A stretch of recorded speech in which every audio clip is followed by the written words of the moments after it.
Hey everyone, welcome back to our channel. If you're new here, please subscribe. I'd really love that. If you're returning, how you doing?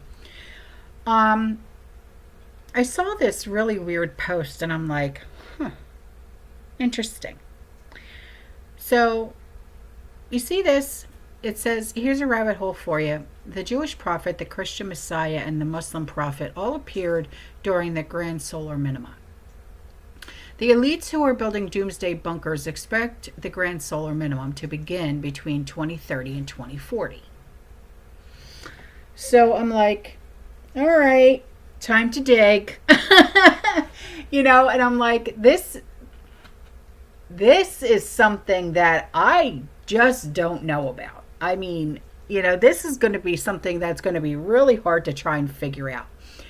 So if you're not aware what the grand solar minimum is, it's a period of significantly reduced solar activity characterized by fewer sunspots and potentially cooler global temperatures lasting decades or even centuries. And the most well-known example is the Maunder minimum, which was between 1645 and 1715, which coincided with what was called the Little Ice Age. And this claim that suggests that the emergence of key religious figures, presumably Moses or other Jewish prophets like Jesus and Muhammad, occurred during such periods. Okay. So let's get into the historical context and solar activity. So the timelines for the Jewish prophets, they vary widely. Moses, if historical, is traditionally placed around 1400 to 1200 BCE. Through archaeological evidence is very sparse. Other prophets like Isaiah, 8th century BCE, and Jeremiah, 7th and 6th century BCE, lived during the Iron Age. There's no definitive paleoclimatic data linking these periods to the grand solar minima. Solar activity reconstructions based on tree rings or ice core isotopes are less precise for these ancient periods, making it hard to confirm a GSM correlation.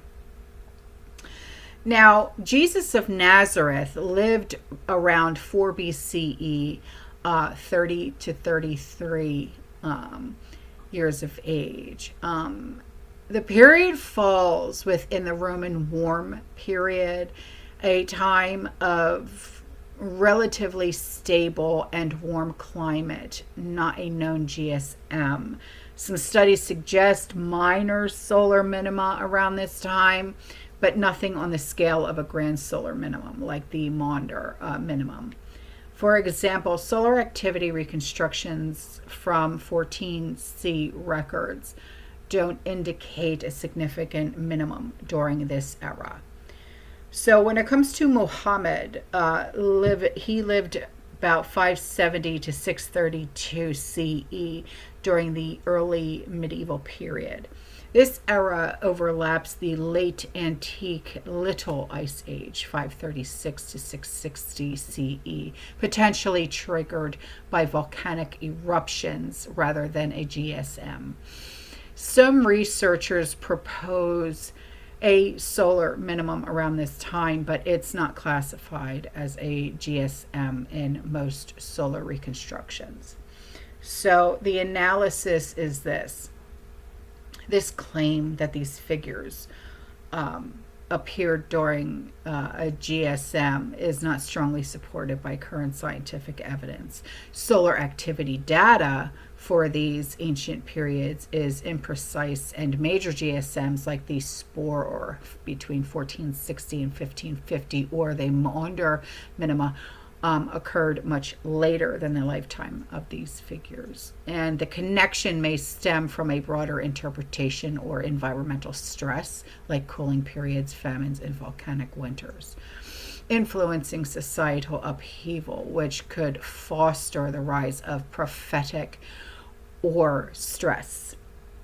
However, the specific link to GSMs seems speculative without robust paleoclimatic data tying solar minima to these exact periods. The claim may reflect a pattern seeking narrative projecting modern concerns about climate cycles onto historic religious events.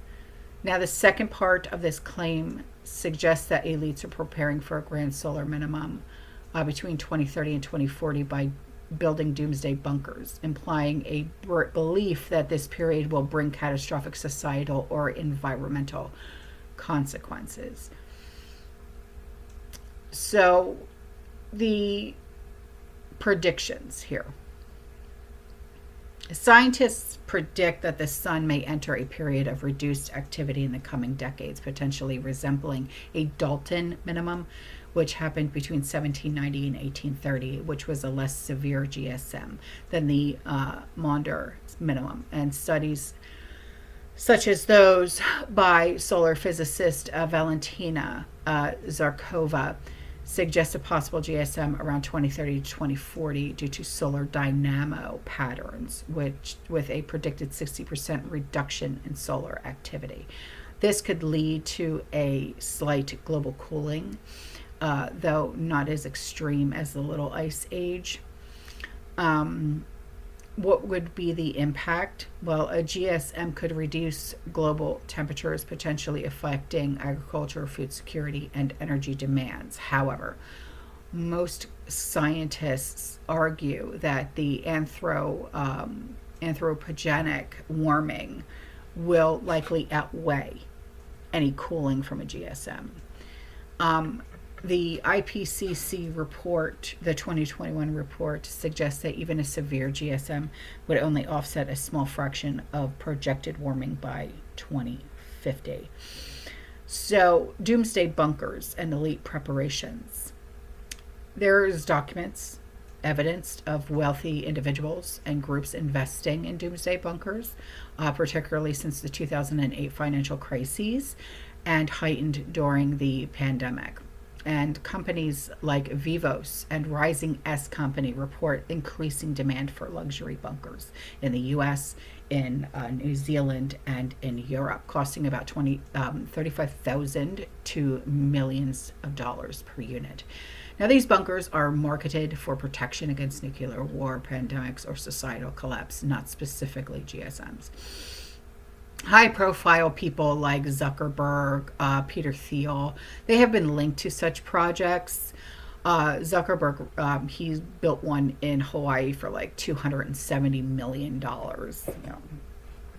Outrageous. So, what are the motivations? Well, the elite's interest in bunkers may stem from a broader concerns about instability, geopolitical tensions, economic inequality, rather than a specific GSM. For instance, the 2020s have seen rising fears of civil unrest, as evidenced by studies like the 2021 Global Peace Index, which noted increased global instability. A GSM would exacerbate these issues by disrupting food production or energy grids, but no public statements from elites explicitly tie their preparations to a GSM happening between 2030 and 2040. The idea that elites are preparing for a specific GSM aligns with conspiracy theories about the NWO or a hidden knowledge of impending cataclysms. So the prediction of a GSM has some scientific basis, though, but its impacts are debated, with most models suggesting moderate cooling at best, and the bunker building trend among elites is real, but it appears driven by a range of existential threats, not necessarily a GSM. And the claim that elites are specifically preparing for a GSM may be an attempt to connect desperate dots. Science, wealth, apocalyptic fears into a cohesive narrative.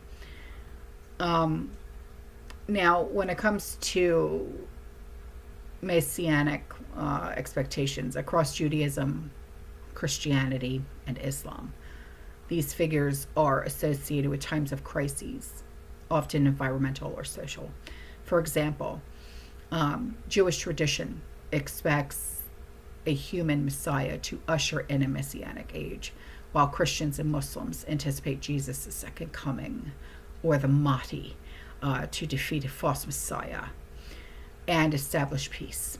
A GSM, if it causes food shortages or societal unrest, could be interpreted as a birth pang of the Messianic age, aligning with these beliefs. So when it comes to like an apocalyptic sensationalism, the idea of elites building bunkers feeds into the doomsday narrative, which have historical precedents. These narratives often gain traction during times of uncertainty. Think Jonestown in the 70s, okay? Now, then you have, like in the recent times, Middle Eastern doomsday sects of evangelistical Christian support for Israel tied to messianic prophecies. Now, when it comes to public manipulation, which these such narratives could be amplified to distract or control public perception, linking religious figures to GSMs and elite bunkers could be a way to stoke fear or division, diverting attention from issues like certain policies or wealth concentration. The claim is intriguing but speculative. The historical correlation between religious figures and GSMs lack robust evidence due to limited solar data from ancient times. The elite bunker trend is real, but not explicitly tied to 2030-2040 GSM in available sources as of right now. The narrative may reflect a human tendency to find patterns in crises, blending scientific predictions with religious conspiracy theories. It's possible that such stories are amplified to exploit fear.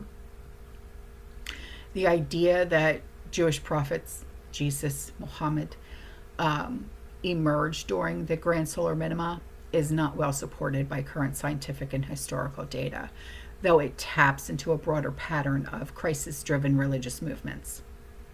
The claim about elites building bunkers is plausible, but it's overstated, as bunker construction is driven by multiple threats, not just a grand solar minima. Narratives like this can distract from pressing issues, but this seems more like speculative pattern seeking than deliberate ploy. So there's that. All right, guys, I'm out of here. I will see you in the next one. Okay, you stay safe, you stay positive, you keep prepping, and as always, fearless, and God bless. Ciao.